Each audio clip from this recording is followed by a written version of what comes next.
সময় আমাকে এটাই শিখিয়েছে, পরিচয় সবার সাথে রাখো, কিন্তু সম্পর্ক নয়। আসসালামু আলাইকুম। কী অবস্থা সবার? সবাই কেমন আছেন?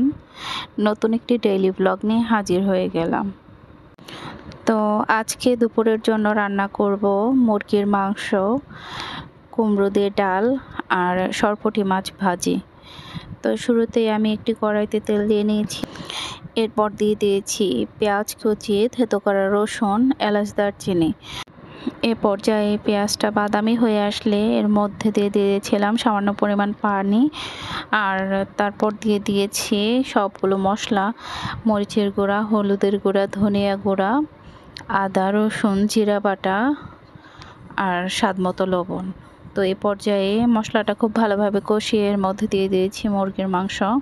তো আমি খুব ভালোভাবে নেড়ে চেড়ে নিচ্ছি। দেখতে পাচ্ছেন মুরগির মাংসটা কষানো হয়ে আসলে এই পর্যায়ে দিয়ে দিব আলু। তো আলুটা দিয়ে কিছুক্ষণ নেড়ে চেড়ে নেব। তো এদিকে আমি আবার মাছ ভাজিটা বসিয়ে দিয়েছি। দেখতে পাচ্ছেন এটা হচ্ছে সরপুঁটি মাছ ভাজি। তো মাছটা আমি খুব ভালোভাবে এপিট ওপিট ভেজে নেব।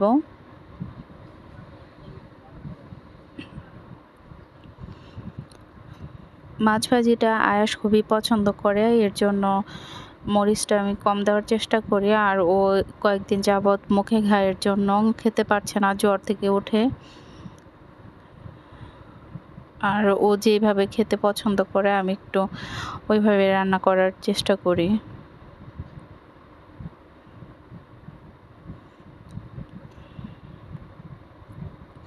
তো এদিকে আমি আবার পেঁয়াজটাও ভেজে নিচ্ছি। দেখতে পাচ্ছেন আমার মাছ ভাজিটা হয়ে গেছে।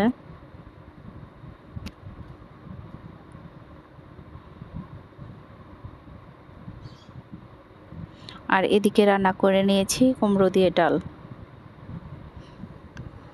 তো রান্না শেষ করে এদিকে দুপুরের খাবার টাইম হয়ে গেছে। তো আমি শুরুতেই নিয়ে নিলাম মাছ ভাজা দিয়ে ভাত। আমার কাছে পেঁয়াজ ভাজাটা দিয়ে ভালো করে ভাতটা মাখিয়ে এরপর মাছ ভাজা দিয়ে খেতে খুবই ভালো লাগে। আমার ছোট ভাইয়ের মাছ ভাজার সাথে যে পেঁয়াজটা থাকে এটা খুবই পছন্দের, আর এর সাথে যদি থাকে শসা আর লেবু তাহলে তো কোনো কথাই নেই। তো আজকের ভিডিও এই পর্যন্তই। ধন্যবাদ সবাইকে ভিডিওটি দেখার জন্য। আল্লাহ হাফেজ।